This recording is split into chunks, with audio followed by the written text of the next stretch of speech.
In this video we will learn how to approve/reject employee info request in FlowHCM.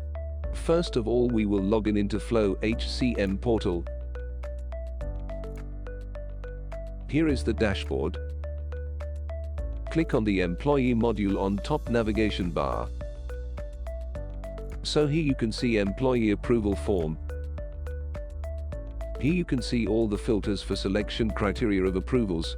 Request type drop-down shows all types of requests that can be viewed. Select employee info from drop-down. In the grid below you can see list of requests, requester details, request type, status and detail of requests can be seen in grid.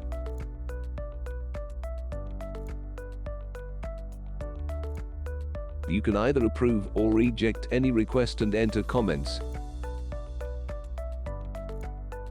Then save. System will show a small pop-up indicating that your request is successful.